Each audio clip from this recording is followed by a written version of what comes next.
Assalamualaikum warahmatullahi wabarakatuh. Bismillah walhamdulillah.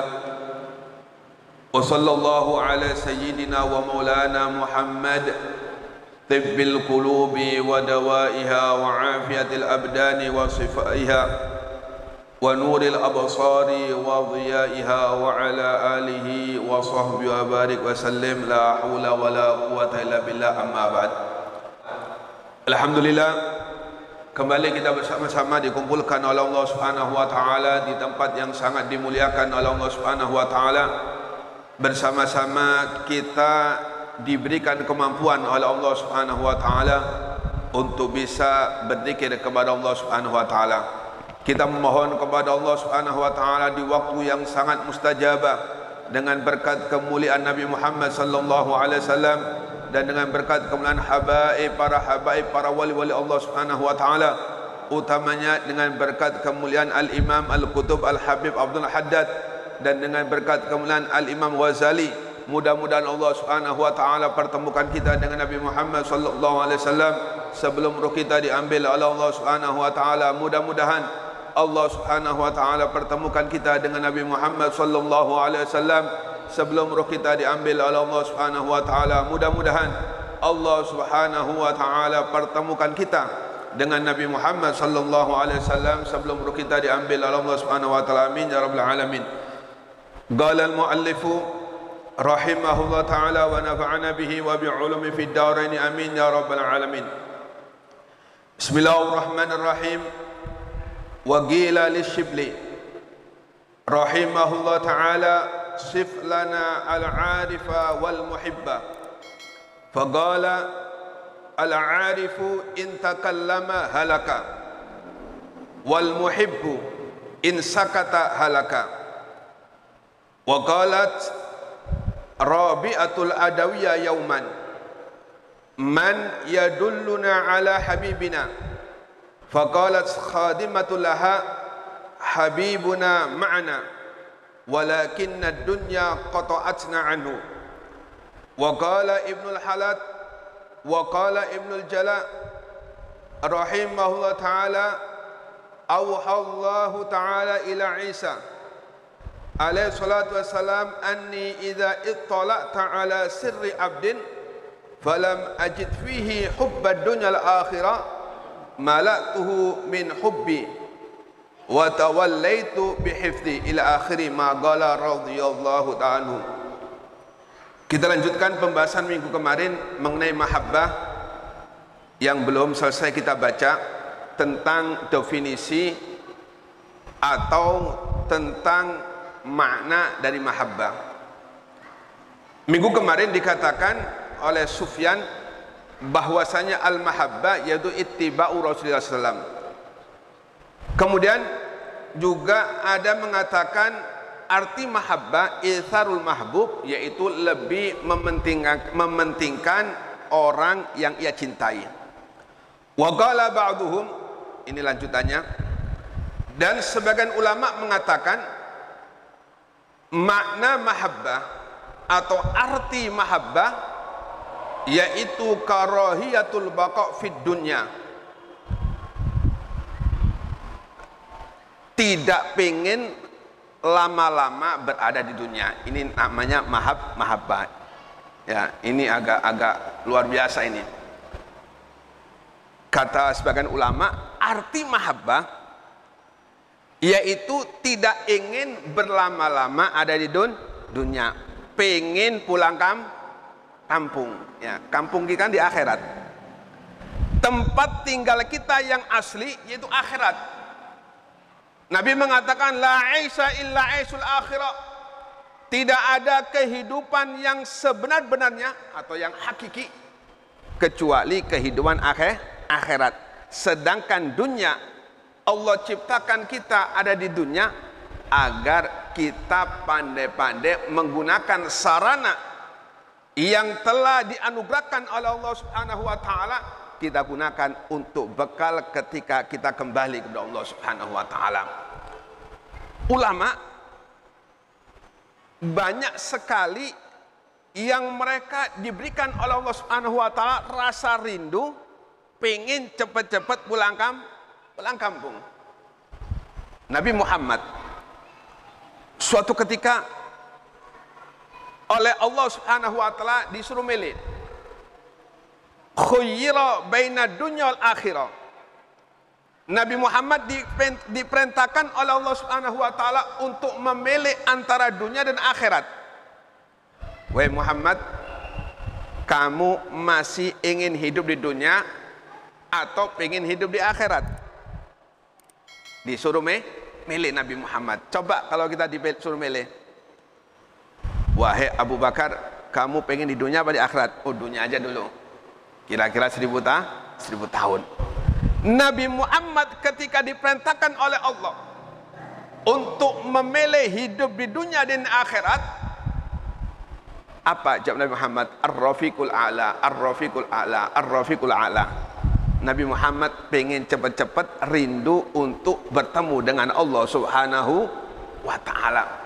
Banyak sekali para wali-wali Allah Subhanahu wa taala, mereka diberikan kerinduan oleh Allah Subhanahu wa taala untuk bisa cepat-cepat pulang kampung, yaitu ke negeri yang hakiki, yaitu akhirat. Sama dengan kita.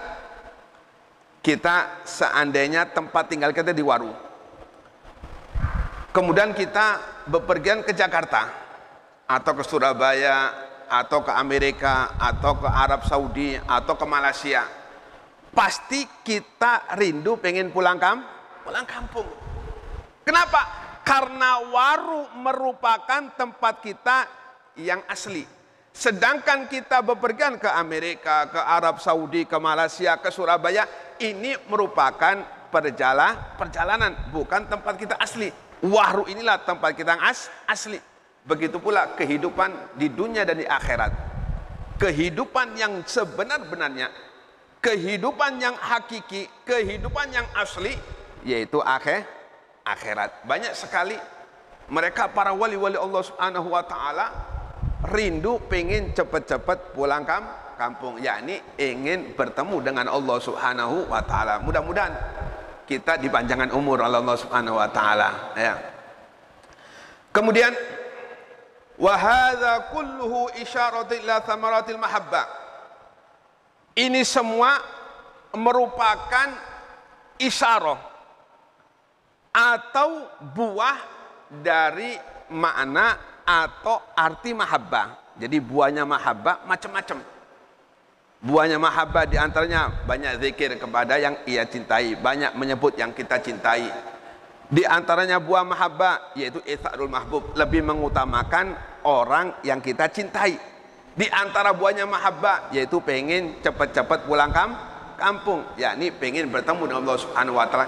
Ini semuanya buah, bukan ainul mahabbah, bukan bendanya mahabbah. Wa amma nafsul mahabbah, adapun ainul mahabbah atau bendanya mahabbah, falam yata'arradu laha. Ulama tidak memasukkan kepada pembahasan ini. Sebab mahabbah atau ainul mahabbah ini tidak bisa diungkapkan dengan kata-kata. Tidak bisa diungkapkan dengan kata-kata. Adapun buahnya mahabbah bisa diceritakan. Buahnya mahabbah yaitu ittiba Nabi Muhammad sallallahu alaihi wasallam, itu diantaranya. Kemudian Wakil Ali Shibli, pernah suatu ketika Imam Shibli ditanya oleh salah satu muridnya, "Sif lana al-arifa wal muhibba." Wahai Imam Shibli, tolong sifatkan kepadaku, tolong jelaskan kepada aku,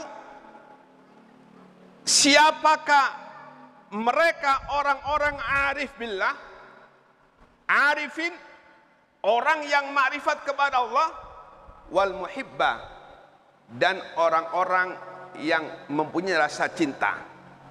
Salah satu muridnya nanya kepada Imam Shibli, "Wahai Imam Shibli, tolong jelaskan kepadaku, siapakah mereka orang-orang makrifatullah, siapakah mereka orang-orang arifin, dan siapakah mereka orang muhibbin, yaitu pecinta-pecinta."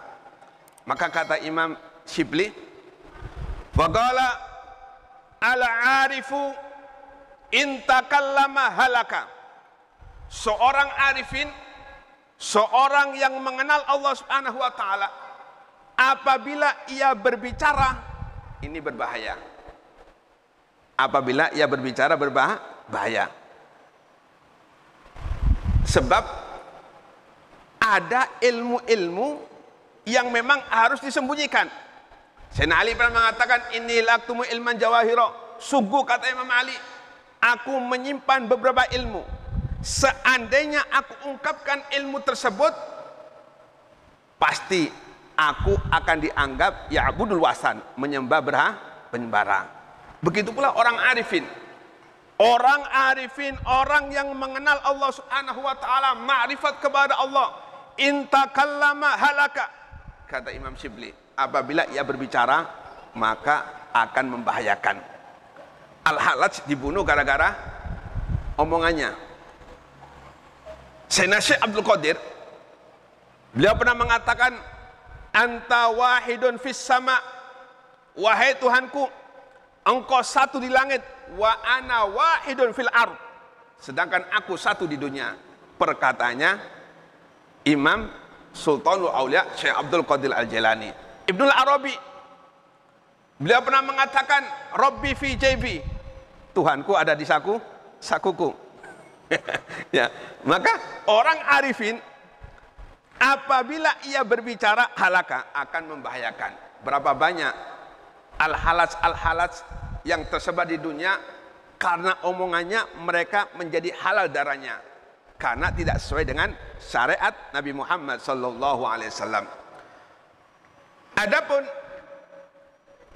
wal muhibbu, adapun seorang pencinta, insakata halaka, apabila ia diam maka akan membahayakan. Kita cinta kepada istri kita, apabila istri kita salah jalan, kalau kita diam saja, halaka, akan berbahaya. Kemudian waqala Rabi'atul Adawiyah, wallahu alam bisawab. Insyaallah kita lanjutkan minggu akan datang. Mudah-mudahan diberikan panjang umur oleh Allah Subhanahu wa taala, diberikan kesehatan Allah Subhanahu wa taala. Mudah-mudahan kita diistiqomahkan oleh Allah Subhanahu wa taala. Amin ya rabbal alamin.